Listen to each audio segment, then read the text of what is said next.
Padre, del Hijo y del Espíritu Santo. Amén.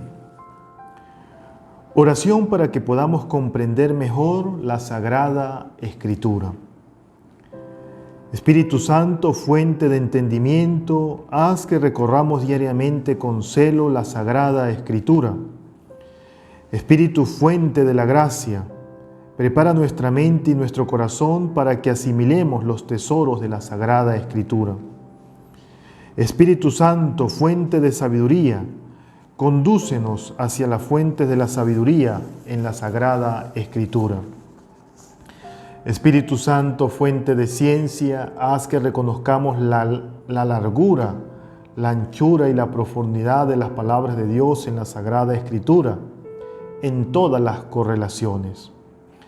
Espíritu Santo, fuente de fortaleza, da a nuestra mente y a nuestro corazón la fuerza de dejar que la palabra de Dios, como un grano de semilla, pueda echar raíces en nosotros, a fin de que vuelva a nosotros y viva en nosotros.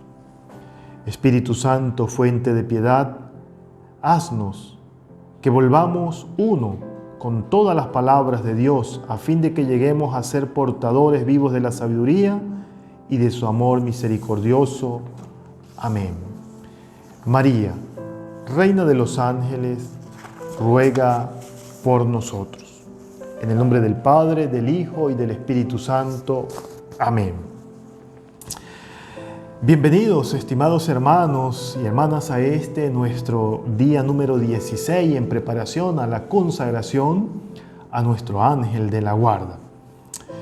Continuamos este segundo día en la segunda parte de nuestra preparación, hablando precisamente hoy del Evangelio de San Juan, el cuarto Evangelio, escrito después o posterior a los evangelios que comenté el día de ayer, en los evangelios sinópticos, en donde de manera preferencial Jesús o los evangelistas colocan en boca de Jesús la palabra dirigida a la existencia de los ángeles. El Evangelio de San Juan, que es más teológico, que es una composición más tardía, una composición en la cual Jesús la intención del evangelista es otra, en dos oportunidades habla de los ángeles también. La primera es en el capítulo 5, del versículo 2 al 9. En esto yacía una multitud de enfermos, ciegos, cojos, mancos, que esperaban el movimiento del agua, porque el ángel del Señor descendía de tiempo en tiempo a la piscina y agitaba el agua. Y el primero que bajaba después de la agitación del agua quedaba sano de cualquier enfermedad que padeciera. Juan, en su capítulo 20, del versículo 11 al 16, dice: María se quedó junto al monumento fuera llorando. Mientras lloraba, se inclinó hacia el monumento y vio a dos ángeles vestidos de blanco, sentados uno a la cabecera y el otro a los pies de donde había estado el cuerpo de Jesús. Y le dijeron: ¿por qué lloras? Ella le dijo: porque han tomado a mi Señor y no sé dónde lo han puesto. Sobre todo, esta segunda cita del Evangelio de Juan es la que hoy quiero compartir con cada uno de ustedes, teniendo como premisa el comentario que hice el día de ayer, que el Evangelio, la palabra Evangelio significa buena noticia. En la antigüedad se nos proclamó la venida del Mesías. En el Nuevo Testamento, ese Mesías se encarnó en el vientre de una sencilla mujer y se hizo hombre como nosotros, menos en el pecado. Esa es la buena noticia. Y a esa buena noticia es a la que los ángeles están a su servicio. Es por eso que los ángeles vienen en esta oportunidad y se le aparecen a María y le dicen: ¿por qué lloras, mujer? ¿Por qué estás triste? ¿Por qué te acongojas? ¿No tienes fe? ¿No te acuerdas de las palabras que el Maestro pronunció, en donde decía que quien cree en Él no tiene o no está perdido? Quien cree en Él tiene vida eterna. El Catecismo de la Iglesia Católica en su numeral 333 nos dice: no son espectadores pasivos, hablando de los ángeles, del gran acontecimiento pascual. Al contrario, la presencia de los ángeles en toda la vida de Jesús es algo que la Biblia pone de manifiesto. Desde la encarnación hasta la ascensión, la vida del Verbo encarnado está rodeada de adoración y del servicio de los ángeles. Muchas veces tendemos a hablar de los ángeles como simplemente seres pasivos.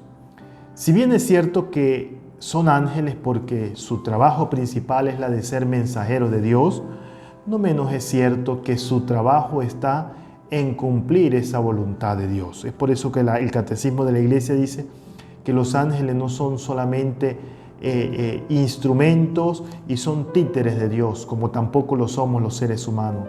Tenemos inteligencia, tenemos voluntad y estamos llamados, hemos sido creados para la adoración y para la contemplación. Es por eso que este día, dedicado a hablar del Evangelio de Juan, acentuaré y tendré presente el tema de la contemplación, acompañado de nuestro ángel de la guarda. ¿Por qué buscan entre los muertos al que vive? No está aquí, ha resucitado, dirá el Evangelio de Lucas en su capítulo 24 del versículo 5 al 6. El anuncio y la presencia de los ángeles aquí en el sepulcro del Señor viene a manifestarnos, estimados hermanos, el carácter fundamental de nuestra fe. Esa fe que solamente puede ser comprendida si realmente nosotros vivimos el misterio de Cristo, pasión, muerte y resurrección.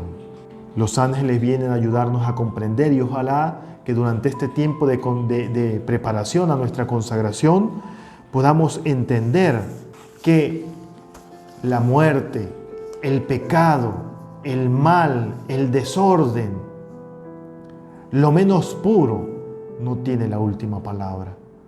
La última palabra la tiene Jesús, que ha resucitado. Es por eso que Dios envía ángeles para que anuncien y para que digan que realmente el Señor resucitó. Los ángeles son protagonistas en la historia de la salvación y por ello, ¿cómo nosotros podemos dejarlo de lado? Si bien es cierto que el mensaje de salvación se dirige a los hombres, esto no implica que los ángeles no sean tenidos en cuenta.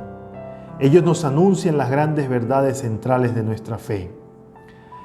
A este aspecto es necesario resaltar: Dios en su plan salvífico ha deseado que quienes nos transmitan los misterios de nuestra salvación sean los mismísimos ángeles, aquellos que están en presencia continua de su rostro. Es por ello que el Papa San Juan Pablo II afirmaba en la audiencia del 6 de agosto de 1986 que la Iglesia presta un gran servicio al hombre al poner con franqueza la verdad sobre los ángeles. Y el Papa Benedicto XVI, el 25 de abril del 2001, dirá: la resurrección del Señor implica una renovación de nuestra condición humana. Una renovación que tiene que ver con la contemplación. Y es precisamente eso a lo que los ángeles de la guarda nos ayudan, a contemplar el rostro de Dios. Cuán necesitado está nuestra iglesia, nuestro mundo, de contemplar a Dios. Pero no debemos contemplarlo allá en las nubes, debemos contemplarlo en nuestra vida. Cuando no tenemos a Dios estamos perdidos. Cuando no tenemos a Dios estamos llenos de miedo. Cuando no tenemos a Dios estamos llenos de dudas. Cuando no tenemos a Dios no confiamos. A mí me llama poderosamente la atención cómo poco a poco ha menguado en la historia de nuestra iglesia, en la vida espiritual de nosotros, la vida de los santos. Yo los invito a que durante este tiempo de preparación a la consagración podamos ver, podamos leer la vida de los santos. Esos santos que comprendieron que contemplar a Dios, meditar a Dios, significa la oración de mirar a Dios, conocer a Dios, su grandeza, su amor. El demonio anda como león rugiente buscando a quien devorar. buscando a quién apartar de este fenómeno de la contemplación. Vean ustedes la historia de los santos en YouTube. Hay muchísimas vidas de santos bellísimas en las cuales ustedes pueden tomar la iniciativa de aprender de ellos cómo contemplaban el rostro de Dios. El Catecismo de la Iglesia Católica en su numeral 2705 dice: la meditación o la oración contemplativa es sobre todo una búsqueda. El espíritu busca contemplar, comprender el porqué y el cómo la vida cristiana, a fin de adherirse y responder a lo que el Señor pide. No nos dejemos llevar por el mundo. Muchas veces he escuchado a personas que dicen: Padre, el silencio me aturde. Padre, ya no soporto este silencio. Padre, ya no soporto este encierro. ¿Por qué? Porque en el silencio, en la quietud, nos encontramos con nosotros mismos. Y es en esa contemplación en la que María también descubrió a los ángeles que le decían: ¿por qué te angustias? ¿Por qué lloras? Tal vez nosotros también necesitamos la presencia de nuestro ángel en el silencio cuando estamos angustiados, cuando estamos desesperados.